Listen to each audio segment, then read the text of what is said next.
welcome back to another videos.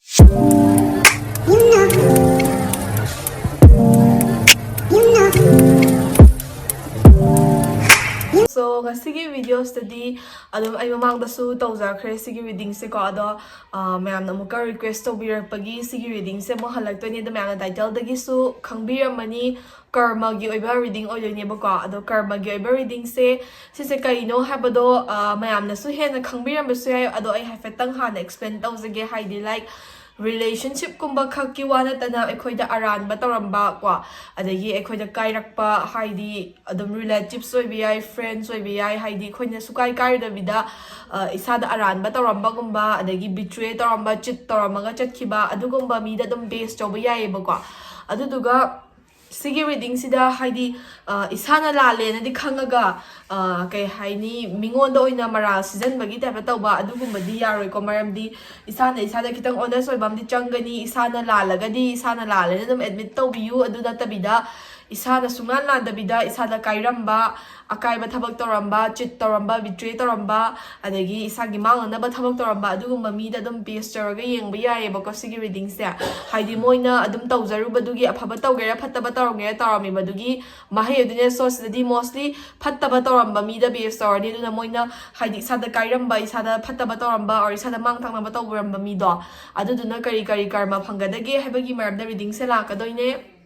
aduga ngasigi reading sisu general reading oibanina yam ka hena personality resonate tartabasu yai tawbadabu personal reading tawbining basingna aigi Instagram ning to aigi description box ta makhada no picture magi do Instagram na changbiraga DM tawbiro aduga isagi reading gi slot adum book tawbiba yani aduga hoi ngasigi reading sisu pile ani khetang khaiduk chage pile A and pile B ko aduga pile ani sidagi isa na apama pile ma khanbiraga like isa da aran ba taramba isa da phatta ba taramba miduna kari karma thengnagani haibagi mongda reading si lakadoini ko aduga hoi pile do reading hojrika da future age and then general readings tagi dum isa na khangba yaba dum khangjin biro logba yaba advice option biro simak hekta thokani habada te tawbada bu general oiraga sum chana ba khara di york pi aidana ko adugi dum tawzagi na tawbani reading se aduga hoi to baka shu haidingai leite matamang handabida video se hawarse let's get into the video. Guys, so adudi nga sige karma reading sige oiba ahanba pile A khanbiba ko sige idol figure se or sige pile A se choose to biba singdo adugi like isa da lalamba soiramba ko adagi phattawa tawramba mi singduna maybe relationship maybe friendship maybe adum family relations or be any sort of relation da oibe yai ko ano tawbata mo ayamba se relationship ta oina di yengne dui taraga su adum isada dumaina kairamba soiramba mi leibaduda base tawraga yengadoine do aina ngasai intro da haizakiba dumaina isana lalaraga soiraga mingonda kai karma phangkani haidbadudi yaroi ko taseng na isada soiramba lalamba miduna kai karma phangani habado yengbagi wane so card chingje ai hana pick tawrage pile A gi damakta ko aduga isada kairamba soiramba lalamba chit tawramba miduna kari karma phangadage habado yengdoine do mi do isa gi wakhalda hana khanbiro sigi mi se oi haningi habado ko aduga general reading oibanina simak hekta thokani habadina te tawbadabu dum general oiraga su kharadi dum chanarak pa yaidana adudugi tawbane reading se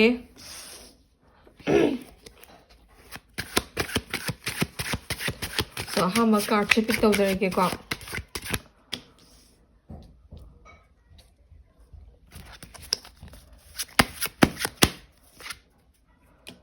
the lovers reverse kaino ni reverse nga ta thalai se karma jam na phatta na phangdora bra khangde ni the high priestess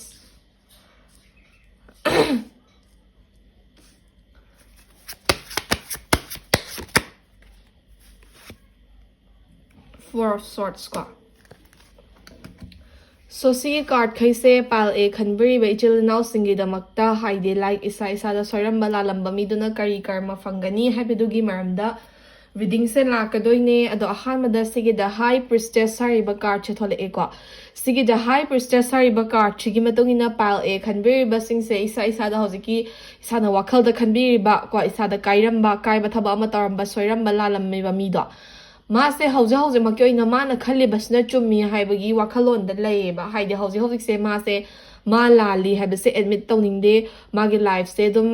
याम का हेना problems और difficulties कुंबा हौजे मक्की ओइना face तौबो ओइद्रिबको अदुना situation दुदा मासे लाली और मासे सोय हाइबसे मसाने admit तौनिंगदेबा अदुगी ओना तैनाबदा हौजिसे मासे मागे life से माना खनबा माना निंगबा खुदिंगमक थुंगनी हाइबगी वाखलदा मुक्तना को इगो मगा लोइनाना लेइरि दुगा हौजे मक्की ओइना मासे कई हाइनी वखल से यामना अदुम नुंगाई थोगा लाइबा लाइफ से एंजॉय तौरिबा अदगी लाइफ सिदा अवाबगुम से कया का हेन फेस तौदबा को अदुगा मान निंगबा खुदिंगमक थुंगनी हाइबगी ओवर कॉन्फिडेंस अमगा लोइना लाइफ से हौजे चटलीबा को अदुदुगा हौजे मक्की ओइना मंगोंदा अवाबगुम से कया का हेन मायकनबा लेट्री तौबदबु हौजे से मासे माना निंगिबसना चुम्मी माना खल्लिबसना चुम्मी हाइबा एटीट्यूड अमगा लोइना लाइफ सिदा यामना प्राउडली लेइरी हाइतारेको हौजे मक्की ओइना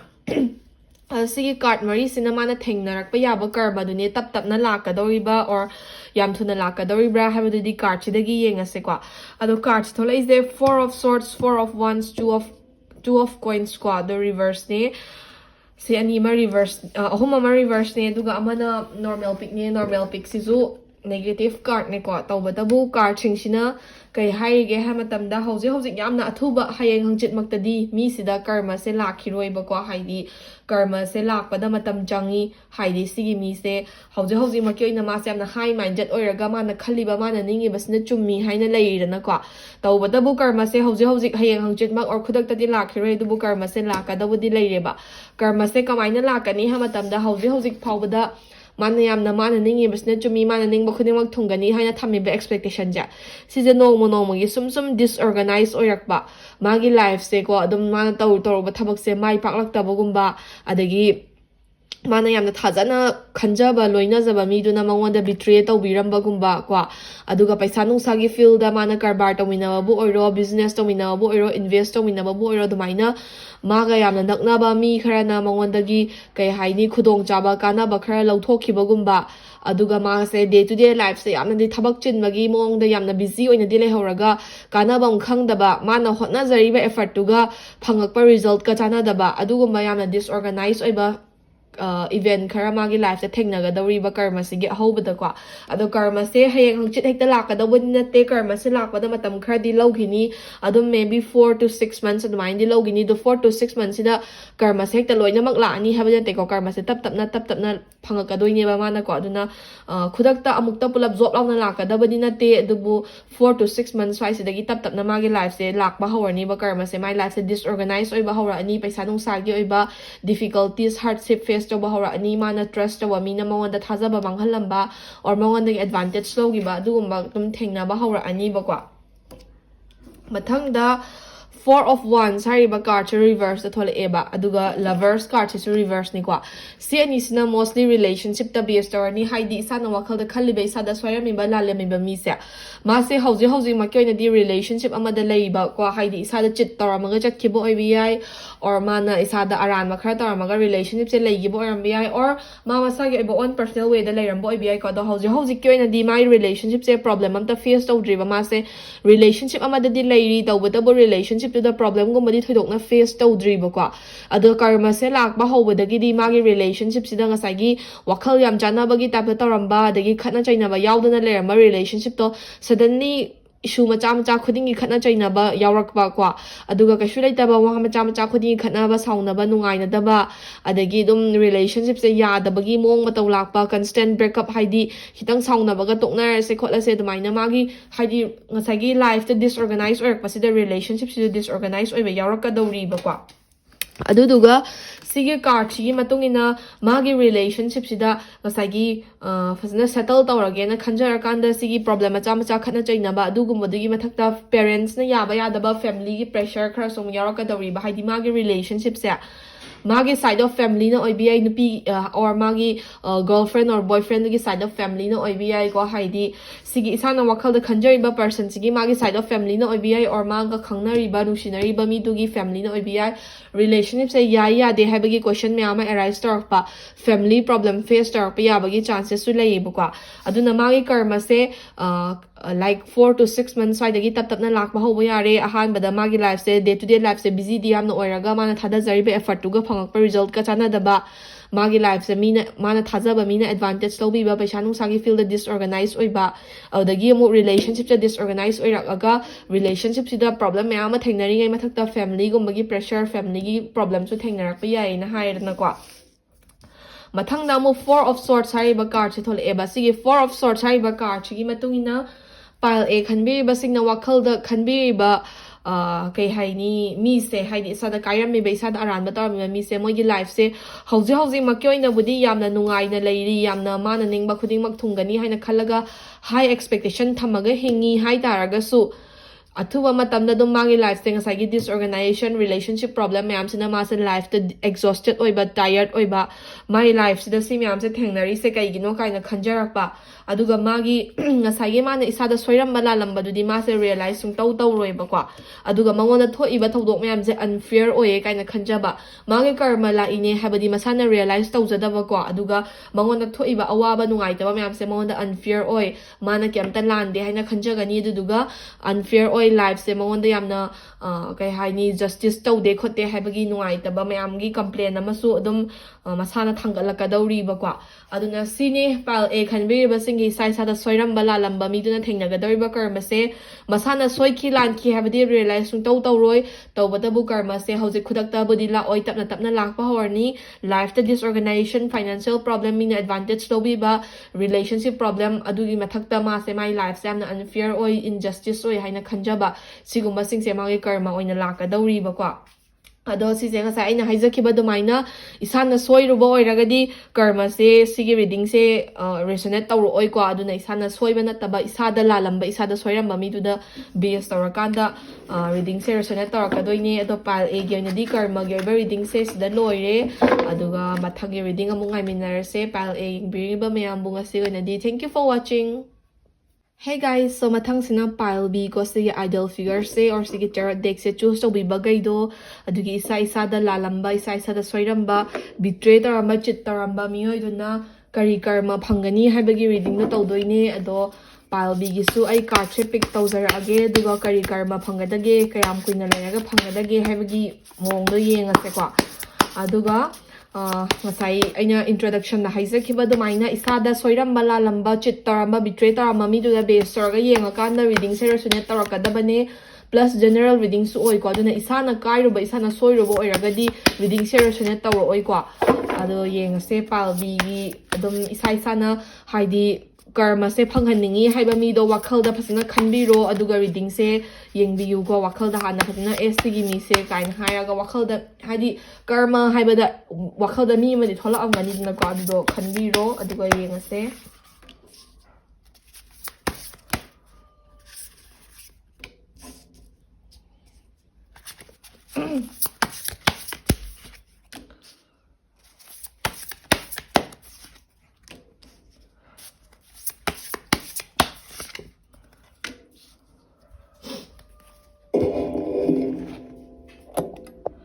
Okay, so see card khaise palbi khanri basingi adum isada soiram bala lamba miduna kari karma karam kanda face torakani habedugi maramda vision pidoine ado kai lege habadu yengase do isada soiram mi bala lami bami se kwa moina soikhi lanki habase masana adum khangjai realize tawi ko haidi isada moina aran ba khara tawrui or aran ba khara pangthui habase moina khangjai ba kwa khangbaduna maram oiraga karma sisu already dum lakba hore moida haidi pura hekta karma la e hair moida ot panai ba tawre habadi na te ko tawbadabu moida karma se lakpadi hore karma se kamaina lake ha matamda ma se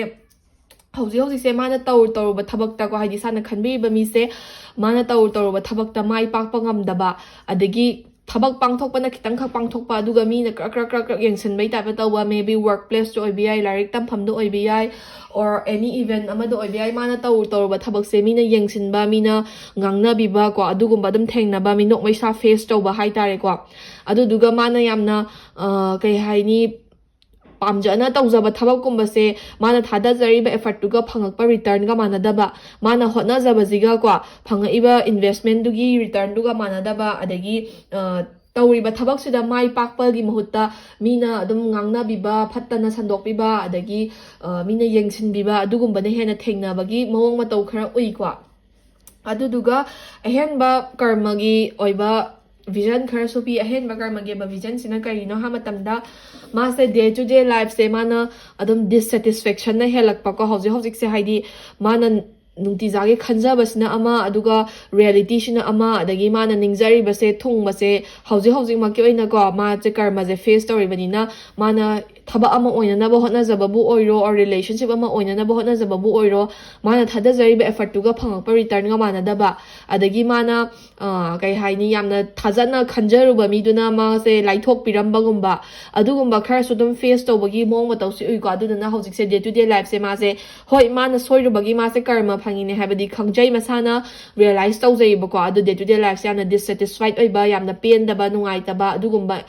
ꯊꯧꯗꯣꯛ ꯈꯔ ꯑꯗꯨꯝ ꯊꯣꯛꯏ ꯍꯥꯏꯗꯤ ꯃꯥꯅ ꯈꯟꯖꯔꯨꯕꯅ ꯑꯃ ꯑꯗꯒꯤ ꯇꯧꯊꯣꯔꯛꯄꯅ ꯑꯃ ꯑꯗꯒꯤ ꯃꯥꯅ ꯋꯥ ꯀꯩꯅꯣꯝꯃ ꯉꯥꯡꯕꯗ ꯃꯤꯅ ꯂꯥꯟꯅ ꯏꯟꯇꯔꯄ꯭ꯔꯤꯠ ꯇꯧꯕꯤꯕꯒꯨꯝꯕ ꯃꯤꯅ ꯌꯦꯡꯁꯤꯟꯕ ꯃꯤꯅ ꯉꯥꯡꯅꯕꯤꯕ ꯃꯤꯅ ꯊꯤꯅ ꯇꯧꯕꯤꯕ ꯏꯟ ꯗ ꯁꯦꯟꯁꯁꯦ ꯐꯖꯅ ꯂꯣꯏꯅꯕꯤꯗꯕꯀꯣ ꯑꯗꯨꯝ ꯁꯣꯔꯠ ꯑꯥꯎꯠ ꯂꯦꯐ ꯑꯥꯎꯠ ꯑꯣꯏꯍꯧꯕꯒꯨꯝꯕ ꯑꯗꯨꯒꯨꯝꯕ ꯈꯔ ꯑꯗꯨꯝ ꯊꯦꯡꯅꯕꯒꯤ ꯃꯃꯤ ꯈꯔ ꯎꯏꯌꯦꯕꯀꯣ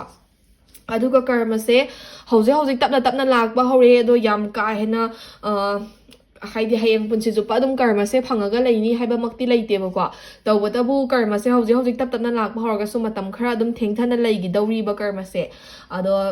ꯐꯔꯗꯔꯃꯣꯔ ꯃꯥꯅ ꯐꯦꯁ ꯇꯧꯔꯛꯄ ꯌꯥꯕ ꯀꯔꯃꯁꯦ ꯀꯩꯅꯣ ꯍꯥꯏꯕ ꯃꯇꯝꯗ ꯃꯥꯒꯤ ꯏꯃꯨꯡ ꯃꯅꯨꯡꯗ ꯀꯣ ꯕꯔꯗꯟꯁꯀꯨꯝꯕ ꯍꯥꯏꯗꯤ ꯑꯗꯨꯝ ꯄꯩꯁꯥ ꯅꯨꯡꯁꯥꯒꯤ ꯃꯊꯥ ꯁꯥꯕ ꯑꯣꯏꯕ ꯌꯥꯏ ꯅꯠꯇ꯭ꯔꯒꯅ ꯃꯣꯏ ꯏꯃꯨꯡ ꯃꯅꯨꯡꯒꯤ ꯑꯣꯏꯕ ꯑꯆꯧꯕ ꯔꯦꯁꯄꯣꯟꯁꯤꯕꯤꯂꯤꯇꯤ ꯃꯃꯥꯡꯒꯤ ꯀꯣꯛꯊꯛꯇ ꯊꯥꯡꯒꯠꯂꯛꯄ ꯑꯣꯏꯕ ꯌꯥꯏ ꯍꯥꯏꯗꯤ ꯃꯤꯗꯣ ꯏꯁꯥꯅ ꯋꯥꯈꯜꯗ ꯈꯟꯕꯤꯔꯤꯕ ꯃꯤꯗꯣ ꯃꯥꯁꯦ ꯍꯧꯖꯤꯛꯁꯦ ꯃꯥꯒꯤ ꯂꯥꯏꯐꯇ ꯃꯥꯒꯤ ꯑꯣꯏꯕ ꯔꯦꯁꯄꯣꯟꯁꯤꯕꯤꯂꯤꯇꯤ ꯈꯔ ꯑꯗꯨꯝ ꯄꯨꯔꯝꯒꯅꯤꯀꯣ ꯏꯃꯨꯡ ꯑꯃꯒꯤ ꯃꯤꯑꯣꯏ ꯑꯃ ꯑꯣꯏꯅ ꯑꯣꯔ ꯊꯕꯛ ꯑꯃꯒꯤ ꯔꯦꯁꯄꯣꯟꯁꯤꯕꯤꯂꯤꯇꯤ ꯄꯨꯕ ꯑꯣꯏꯔꯝꯕ ꯌꯥꯏ ꯑꯣꯔ ꯃꯥꯒꯤ ꯁ꯭ꯇꯗꯤꯁꯀꯤ ꯔꯦꯁꯄꯣꯟꯁꯤꯕꯤꯂꯤꯇꯤ ꯄꯨꯕ ꯑꯣꯏꯕ ꯌꯥꯏ ꯑꯗꯨꯃꯥꯏꯅ ꯁꯝ ꯁꯣꯔꯠ ꯑꯣꯐ ꯔꯦꯁꯄꯣꯟꯁꯤꯕꯤꯂꯤꯇꯤ ꯈꯔꯗꯤ ꯄꯨꯔꯝꯒꯅꯤꯗꯅꯀꯣ ꯑꯗꯣ ꯍꯧꯖꯤꯛ ꯄꯨꯔꯤꯕ ꯔꯦꯁꯄꯣꯟꯁꯤꯕꯤꯂꯤꯇꯤꯁꯤꯗꯒꯤ ꯑꯍꯦꯟꯕ ꯇꯥꯏꯞ ꯑꯣꯐ ꯔꯦꯁꯄꯣꯟꯁꯤꯕꯤꯂꯤꯇꯤ ꯈꯔ ꯍꯥꯞꯀꯠꯂꯛꯄ ꯃꯥꯒꯤ ꯀꯣꯛꯊꯛꯇ ꯄꯣꯠꯂꯨꯝ ꯑꯍꯦꯟꯕ ꯈꯔ ꯊꯥꯡꯒꯠꯂꯛꯄꯀꯣ ꯏꯃꯨꯡ ꯃꯅꯨꯡꯒꯤ ꯕꯔꯗꯟ ꯑꯣꯏꯕ ꯌꯥꯏ ꯐꯦꯃꯤꯂꯤꯒꯤ ꯑꯣꯔ ꯅꯠꯇ꯭ꯔꯒꯅ ꯀꯦꯔꯤꯌꯔꯒꯤ ꯑꯣꯔ ꯔꯤꯂꯦꯁꯟꯁꯤꯞꯀꯤꯀꯣ ꯍꯥꯏꯗꯤ ꯍꯧꯖꯤꯛ ꯃꯥꯒꯤ ꯂꯩꯖꯔꯤꯕ ꯔꯦꯁꯄꯣꯟꯁꯤꯕꯤꯂꯤꯇꯤꯁꯦ ꯁꯤꯗꯒꯤ ꯑꯍꯦꯟꯕ ꯔꯦꯁꯄꯣꯟꯁꯤꯕꯤꯂꯤꯇꯤ ꯈꯔ ꯊꯥꯡꯒꯠꯂꯛꯑꯒ ꯃꯥꯁꯦ ꯕꯔꯗꯟ ꯑꯣꯏꯅ ꯐꯦꯁ ꯇꯧꯔꯛꯄ ꯕꯔꯗꯟꯅꯦ ꯍꯥꯏꯅ ꯈꯟꯖꯔꯛꯄ ꯃꯁꯥꯅꯀꯣ ꯑꯗꯒꯤ ꯃꯥꯒꯤ ꯗ꯭ꯌꯨꯇꯤꯁ ꯑꯦꯟ ꯔꯦꯁꯄꯣꯟꯁꯤꯕꯤꯂꯤꯇꯤꯁꯦ ꯐꯨꯜꯐꯤꯜ ꯇꯧꯕ ꯉꯝꯃꯛꯇꯕꯒꯤ ꯃꯤꯋꯥ ꯃꯩꯁꯥ ꯇꯥꯕ ꯑꯗꯒꯤ ꯂꯥꯏꯐꯇ ꯐꯦꯂꯤꯌꯔꯁ ꯑꯦꯟ ꯗꯤꯁꯑꯄꯣꯏꯟꯃꯦꯟꯠꯁ ꯈꯔ ꯅꯪꯕ ꯌꯥꯕꯒꯤ ꯚꯤꯖꯟꯁꯨ ꯑꯗꯨꯝ ꯄꯤꯌꯦꯕꯀꯣ ꯑꯗꯨꯒ ꯃꯈꯥ ꯇꯥꯔꯛꯄ ꯑꯣꯏꯅ 9 of Wands ꯍꯥꯏꯔꯤꯕ ꯀꯥꯔꯠꯁꯦ ꯊꯣꯛꯂꯛꯑꯦꯕ ꯁꯤꯁꯨ ꯔꯤꯚꯔꯁꯅꯦ ꯁꯣ ꯁꯤꯒꯤ ꯀꯥꯔꯠꯁꯤꯒꯤ ꯃꯇꯨꯡ ꯏꯟꯅ ꯄꯥꯜꯕꯤ ꯈꯟꯕꯤꯔꯤꯕꯁꯤꯡꯁꯦ ꯏꯁꯥꯗ ꯁꯣꯏꯔꯝꯃꯤꯕ ꯂꯥꯜꯂꯝꯃꯤꯕ ꯃꯤꯁꯦ ꯃꯥꯒꯤ ꯐꯪꯕꯒ ꯌꯥꯒꯗꯕ ꯑꯣꯔ ꯐꯪꯉꯤꯕ ꯀꯔꯃꯁꯤꯡꯁꯦ ꯗꯤꯁꯀ꯭ꯔꯥꯏꯕ ꯇꯧꯔꯦꯗꯅꯀꯣ ꯃꯈꯥ ꯇꯥꯅ ꯃꯥꯅ ꯑꯗꯨꯝ ꯌꯥꯝꯅ ꯋꯤꯁꯗꯝ ꯂꯩꯕ ꯍꯥꯏꯗꯤ ꯃꯥꯅ ꯌꯥꯝ ꯀꯥ ꯍꯦꯟꯅ ꯈꯪꯖ ꯍꯩꯖꯕ ꯐꯤꯜ ꯑꯃꯗꯁꯨ ꯃꯥꯁꯦ ꯏꯀꯥꯏꯕ ꯆꯣꯞꯄ ꯅꯪꯕꯒꯤ ꯆꯥꯟꯁꯦꯁ ꯈꯔꯁꯨ ꯄꯤꯔꯤꯕꯀꯣ ꯍꯥꯏꯗꯤ ꯃꯥꯅ ꯍꯤꯔꯝ ꯑꯃ ꯑꯣꯔ ꯊꯕꯛ ꯑꯃ ꯇꯧꯔꯝꯗꯥꯏꯗ ꯊꯕꯛꯁꯤꯒꯤ ꯃꯔꯝꯗ ꯌꯥꯝꯅꯗꯤ ꯃꯥꯁे ꯈꯪ ꯍꯩꯕꯗꯤ ꯑꯣꯏꯗꯣꯏꯅꯦꯕ ꯑꯗꯣ ꯃꯥꯅ ꯌꯥꯝꯅ ꯈꯪ ꯍꯩꯅ ꯇꯧꯖꯔꯨꯕ ꯌꯥꯝꯅ ꯀꯟꯐꯤꯗꯦꯟ ꯑꯣꯏꯅ ꯇꯧꯖꯔꯨꯕ ꯊꯕꯛ ꯑꯃ ꯐꯦꯂꯤꯌꯔ ꯑꯣꯏꯕꯗꯒꯤ ꯃꯥꯁꯦ ꯃꯌꯥꯝ ꯃꯃꯥꯡꯗ ꯏꯀꯥꯏꯕ ꯆꯣꯞꯄ ꯅꯪꯕꯒꯨꯝꯕ ꯅꯠꯇ꯭ꯔꯒꯅ ꯃꯥꯒꯤ ꯑꯗꯨꯝ ꯃꯥꯒꯤ ꯔꯤꯄꯨꯇꯦꯁꯟ ꯃꯥꯒꯤ ꯃꯤꯡꯆꯠꯀꯨꯝꯕꯗꯣ ꯑꯗꯨꯝꯈꯔ ꯊꯤꯕꯒꯨꯝꯕ ꯑꯗꯨꯒꯨꯝꯕ ꯈꯔ ꯊꯦꯡꯅꯕ ꯌꯥꯏꯑꯕꯀꯣ ꯑꯗꯨꯗꯨꯅ ꯀꯩ ꯍꯥꯏꯅꯤ ꯍꯧꯖꯤꯛꯀꯤ ꯏꯁꯥꯗ ꯁꯣꯏꯔꯝꯃꯤꯕ ꯂꯥꯜꯂꯝꯃꯤꯕ ꯃꯤꯁꯦ ꯃꯥꯁꯦ ꯍꯧꯖꯤꯛꯁꯦ ꯀꯔꯃꯁꯦ ꯐꯦꯁ ꯇꯧꯕ ꯍꯧꯔꯦ ꯑꯗꯣ ꯀꯔꯃꯁꯦ ꯃꯈꯥ ꯇꯥꯅ ꯃꯥꯒꯤ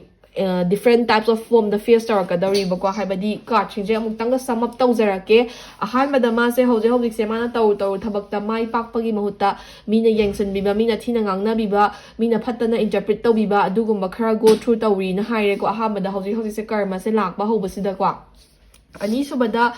ꯃꯥꯅ ꯇꯧꯔꯨꯕ ꯊꯕꯛꯁꯦ ꯗꯦ ꯇꯨ ꯗे ꯂꯥꯏꯐꯁꯦ ꯗꯤꯁꯁꯦꯇꯤꯁꯐꯥꯏꯠ ꯑꯣꯏꯕ ꯅꯤꯡꯕ ꯊꯨꯡꯗꯕ ꯃꯥꯅ ꯅꯤꯡꯖꯔꯤꯕꯁꯤꯅ ꯑꯃ ꯇꯧꯊꯣꯔꯛꯄꯅ ꯑꯃ ꯀꯣ ꯑꯗꯒꯤ ꯔꯤꯂꯦꯁꯟship ꯃꯛꯇꯕꯨ ꯑꯣꯏꯔꯣ ꯃꯥꯅ ꯊꯥꯗꯖꯔꯤꯕ ꯑꯦꯐꯔꯠꯇꯨꯒ ꯐꯪꯉꯛꯄ ꯔꯤꯖꯜꯠꯀ ꯃꯥꯟꯅꯗꯕ ꯃꯥꯅ ꯌꯥꯝꯅ ꯊꯥꯖꯕ ꯃꯥꯅ ꯌꯥꯝꯅ ꯈꯟꯖꯕ ꯃꯤꯅ ꯃꯥꯁꯦ ꯊꯧꯁꯥꯕꯤꯔꯛꯇꯕ ꯂꯥꯏꯊꯣꯛꯄꯤꯔꯝꯕꯒꯨꯝꯕ ꯀꯣ ꯑꯗꯨꯃꯥꯏꯅ ꯇꯧꯕꯗꯒꯤ ꯗꯦ ꯇꯨ ꯗे ꯂꯥꯏꯐꯁꯦ ꯗꯤꯁꯁꯦꯇꯤꯁꯐꯦꯛꯁꯟ ꯃꯌꯥꯝ ꯑꯃ ꯄꯦꯟꯗꯕ ꯃꯌꯥꯝ ꯑꯃ ꯒꯣ ꯊ꯭ꯔꯨ ꯇꯧꯔꯤꯀꯣ ꯁꯤꯁꯨ ꯍꯧꯖꯤꯛ ꯒꯣ ꯊ꯭ꯔꯨ ꯇꯧꯔꯤꯕ ꯀꯔꯃꯅꯦꯕ ꯑꯗꯣ ꯀꯔꯃꯁꯦ ꯃꯈꯥ ꯇꯥꯅ ꯐ꯭ꯌꯨꯆꯔꯗ ꯈꯔ ꯐꯦꯁ face ꯇꯧꯔꯛꯄ ꯌꯥꯔꯤ ꯐ꯭ꯌꯨꯆꯔꯁꯦ ꯑꯗꯨꯝ 1 to 2 years ꯃꯨꯛꯇꯤ ꯀꯔꯃꯁꯦ ꯐꯦꯁ ꯇꯧꯈꯤꯅꯤꯕ ꯃꯔꯝꯗꯤ ꯌꯥꯝ ꯀꯨꯏꯅꯗꯤ ꯐꯦꯁ ꯇꯧꯔꯔꯣꯏ ꯀꯔꯃꯁꯦ ꯃꯔꯝꯗꯤ ꯃꯥꯅ ꯏꯁꯥꯗ ꯂꯥꯜꯂꯝꯃꯤꯕ ꯏꯁꯥꯗ ꯁꯣꯏꯔꯝꯃꯤꯕꯗꯣ ꯃꯥ ꯃꯁꯥꯅ ꯔꯤꯌꯦꯂꯥꯏꯁ ꯇꯧꯋꯤ ꯑꯗꯨꯒ ꯑꯗꯨꯒꯤ ꯀꯔꯃ ꯐꯪꯉꯛꯏꯅꯦ ꯍꯥꯏꯕꯁꯦ ꯃꯥ ꯃꯁꯥꯅ ꯈꯪꯖꯩꯌꯦꯕꯀꯣ ꯑꯗꯣ ꯃꯈꯥ ꯇꯥꯅ 1 and 2 years ꯃꯨꯛꯁꯦ ꯍꯥꯏꯗꯤ ꯆꯍꯤ ꯑꯃ ꯑꯅꯤꯁꯦ ꯃꯥ ꯀꯔꯃꯁꯦ ꯐꯦꯁ ꯇꯧꯕ ꯌꯥꯔꯤ ꯀꯔꯃꯁꯦ ꯑꯗꯨꯝ ꯅꯨꯡꯇꯤꯖꯥꯒꯤ ꯐꯦꯁ ꯇꯧꯔꯒ ꯂꯩꯗꯣꯏꯕꯨꯗꯤ ꯅꯠꯇꯦ ꯇꯧꯕꯇꯕꯨ ꯀꯔꯃꯁꯦ ꯗꯤꯐ꯭ꯔꯦꯟ ꯐꯣꯔꯝꯗ ꯐꯦꯁ ꯇꯧꯔꯛꯀꯅꯤ ꯍꯥꯏꯕꯅꯦꯕꯀꯣ ꯍꯥꯏꯗꯤ ꯃꯥꯒꯤ ꯏꯃꯨꯡ ꯃꯅꯨꯡꯒꯤ ꯑꯣꯏꯕ ꯑꯍꯦꯟꯕ ꯔꯦꯁꯄꯣꯟꯁꯤꯕꯤಲಿꯇꯤ ꯊꯥꯡꯒꯠꯂꯛꯄ ꯑꯣꯏꯕ ꯌꯥꯏ ꯑꯣꯔ ꯔꯤꯂꯦꯁꯟꯁꯤꯞꯀꯤ ꯕꯔꯗꯟ ꯍꯦꯟꯒꯠꯂꯛꯄ ꯑꯣꯏꯕ ꯌꯥꯏ ꯀꯦꯔꯤꯌꯔꯒꯤ ꯕꯔꯗꯟ ꯍꯦꯟꯒꯠꯂꯛꯄ ꯑꯣꯏꯕ ꯌꯥꯏ ꯑꯗꯨꯃꯥꯏꯅ ꯍꯦꯟꯒꯠꯂꯛꯄꯗꯒꯤ ꯃꯥ ꯗ꯭ꯌꯨꯇꯤꯁ ꯑꯦꯟ ꯔꯦꯁꯄꯣꯟꯁꯤꯕꯤꯂꯤꯇꯤꯁꯦ ꯐꯨꯜꯐꯤꯜ ꯇꯧꯕ ꯉꯝꯗꯕꯗꯒꯤ ꯄ꯭ꯔꯣꯕ꯭ꯂꯦꯝ ꯃꯌꯥꯝ ꯑꯃ ꯊꯣꯛꯂꯛꯄ ꯀ꯭ꯔꯥꯏꯁꯤꯁ ꯃꯌꯥꯝ ꯑꯃ ꯊꯣꯛꯂꯛꯄ ꯑꯗꯒꯤ ꯃꯥꯅ ꯌꯥꯝꯅ ꯈꯪꯖ ꯍꯩꯖꯕ ꯐꯤꯜꯗ ꯃꯥꯅ ꯌꯥꯝꯅ ꯀꯟꯐꯤꯗꯦꯟ ꯑꯣꯏꯅ ꯇꯧꯔꯨꯕ ꯊꯕꯛ ꯈꯔꯗ ꯐꯦꯂꯤꯌꯔ ꯑꯣꯏꯕꯗꯒꯤ ꯃꯥꯁꯦ ꯃꯤꯅ ꯐꯠꯇꯅ ꯉꯥꯡꯅꯕꯤꯕ ꯃꯥꯒꯤ ꯔꯤꯄꯨꯇꯦꯁꯟ ꯃꯥꯒꯤ ꯃꯤꯡꯆꯠ ꯁꯣꯛꯄ ꯌꯥꯕ ꯊꯕꯛ ꯈꯔ ꯑꯗꯨꯝ ꯊꯦꯡꯅꯕ ꯌꯥꯏꯌꯦꯅ ꯍꯥꯏꯔꯦꯅꯀꯣ ꯁꯨꯃꯥꯏꯅ ꯍꯧꯖꯤꯛ ꯐꯦꯁ ꯇꯧꯔꯤꯕꯁꯤꯗꯒꯤ ꯇꯞ ꯇꯞꯅ ꯑꯗꯨꯝ 1 or 2 years ꯃꯨꯛꯁꯤꯗꯤ ꯀꯔꯃꯁꯦ ꯐꯦꯁ ꯇꯧꯈꯤꯅꯤꯅ ꯍꯥꯏꯌꯦꯕꯀꯣ ꯑꯗꯣ ꯃꯁꯥꯅ ꯔꯤꯌꯦꯂꯥꯏꯁ ꯇꯧꯖꯕ ꯃꯁꯥꯅ ꯀꯔꯃ ꯐꯦꯁ ꯇꯧꯔꯤꯅꯤ ꯃꯁꯥꯅ ꯁꯣꯏꯔꯨꯕꯒꯤꯅꯤ ꯍꯥꯏꯕꯗꯣ ꯈꯪꯖꯕꯅ ꯃꯔꯝ ꯑꯣꯏꯔꯒ ꯐꯦꯁ ꯇꯧꯔꯝꯃꯤꯕ ꯀꯔꯃꯁꯤꯗꯒꯤ ꯍꯤꯂꯤꯡꯕꯨꯗꯤ ꯇꯞꯅ ꯐꯪꯅꯤꯕ ꯃꯥꯁꯦ ꯍꯥꯏꯗꯤ ꯑꯗꯨꯝ ꯄꯨꯟꯁꯤ ꯆꯨꯞꯄ ꯀꯔꯃꯁꯦ ꯐꯦꯁ ꯇꯧꯔꯒ ꯂꯩꯗꯣꯏꯗꯤ ꯅꯠꯇꯦ ꯃꯥꯒꯤ ꯂꯥꯏꯐꯁꯦ ꯗꯤꯁꯑꯣꯔꯒꯅꯥꯏꯖ ꯑꯣꯏꯔꯨꯕ ꯕꯦꯂꯦꯟꯁ ꯀꯥꯏꯔꯨꯕꯁꯤꯡꯗꯣ ꯇꯞꯅ ꯑꯗꯨꯝ ꯃꯐꯝꯗ ꯑꯃꯨꯛ ꯍꯜꯂꯛꯄ ꯑꯃꯨꯛ ꯕꯦꯂꯦꯟꯁꯇ ꯂꯥꯛꯄ ꯑꯃꯨꯛ ꯑꯣꯔꯒꯅꯥꯏꯖ ꯑꯣꯏꯔꯛꯄ ꯑꯗꯒꯤ ꯃꯥꯁꯦ ꯍꯤꯜ ꯇꯧꯔꯛꯄ ꯉꯝꯕꯒꯤ ꯆꯥꯟꯁꯦꯁꯄꯨꯗꯤ ꯄꯤꯌꯦꯕꯀꯣ ꯑꯗꯨꯅ ꯀꯔꯃꯁꯦ ꯐꯦꯁ ꯇꯧꯕꯁꯦ ꯆꯍꯤ ꯑꯃ ꯑꯅꯤ ꯃꯦꯛꯁꯤꯃꯝ ꯑꯗꯨꯃꯥꯏꯅ ꯐꯦꯁ ꯇꯧꯔꯝꯃꯒ ꯃꯥ ꯁꯨꯃꯥꯏꯅ ꯑꯃꯨꯛ ꯃꯥꯒꯤ ꯅꯣꯔꯃꯦꯜ ꯂꯥꯏꯐꯇ ꯍꯜꯂꯛꯄ ꯌꯥꯕꯒꯤ ꯍꯤꯜ ꯇꯧꯔꯛꯄ ꯌꯥꯕꯒꯤ ꯆꯥꯟꯁꯦꯁꯁꯦ ꯂꯩ ꯑꯗꯨꯅ ꯀꯔꯃꯁꯦ ꯄꯨꯟꯁꯤ ꯆꯨꯞꯄ ꯐꯦꯁ ꯇꯧꯅꯤ ꯍꯥꯏꯕꯗꯤ ꯂꯩꯇꯦ ꯑꯗꯣ ꯁꯤꯗ ꯅꯤꯡꯍꯟꯅꯕ ꯇꯧꯕꯤꯒꯅꯨ ꯃꯤꯅ ꯀꯔꯃ ꯐꯦꯁ ꯇꯧꯔꯒ ꯏꯁꯥꯅ ꯅꯨꯡꯉꯥꯏꯕ ꯐꯣꯡꯗꯣꯛꯀꯗꯕ ꯅꯠꯇꯦ ꯏꯁꯥꯒꯤ ꯍꯦꯟꯅ ꯑꯐꯕ ꯇꯥꯟꯈꯠꯅꯕ ꯍꯣꯠꯅꯒꯗꯕꯅꯤꯀꯣ ꯑꯗꯨꯗꯨꯅ ꯃꯥꯒꯤ ꯐꯪꯐꯝ ꯊꯣꯛꯄ ꯀꯔꯃꯗꯣ ꯐꯪꯖꯈ꯭ꯔꯁꯅꯨ ꯏꯁꯥꯁꯨ ꯏꯁꯥꯒꯤ ꯂꯥꯏꯐꯇ ꯑꯐꯕ ꯋꯦꯗ ꯃꯨꯞ ꯑꯣꯟ ꯇꯧꯕꯤꯔꯣ ꯑꯗꯨꯒ ꯐꯣꯔꯒꯤꯞ ꯑꯦꯟ ꯐꯣꯔꯒꯦꯠ ꯇꯧꯕꯤꯔꯣ ꯁꯤꯅ ꯈ꯭ꯋꯥꯏꯗꯒꯤ ꯑꯐꯕꯅꯦ ꯍꯥꯏꯕꯁꯦ ꯀꯥꯔꯠꯁꯤꯅ ꯚꯤꯖꯟ ꯄꯤꯌꯦꯕꯀꯣ ꯁꯣ ꯄꯥꯏꯜ ꯕꯤꯒꯤꯁꯨ ꯀꯔꯃꯒꯤ ꯑꯣꯏꯕ ꯔꯤꯗꯤꯡꯁꯦ ꯃꯇꯥꯡ ꯁ꯭ꯋꯥꯏꯗ ꯂꯣꯏꯁꯤꯟꯖꯔꯛꯑꯒꯦ ꯁꯤꯗꯒꯤ ꯑꯗꯨꯝ ꯂꯧꯕ ꯌꯥꯕ ꯖꯦꯅꯔꯦꯜ ꯚꯤꯖꯟꯁꯤꯡ ꯂꯧꯁꯤꯟꯕꯤꯔꯒ ꯃꯊꯪꯒꯤ ꯔꯤꯗꯤꯡ ꯑꯃꯨꯛ ꯉꯥꯏꯃꯤꯟꯅꯔꯁꯦ ꯉꯁꯤꯒꯤ ꯑꯣꯏꯅꯗꯤ ꯄꯥꯏꯜ ꯕꯤꯒꯤꯁꯨ thank you for watching my video stay tuned for more bye by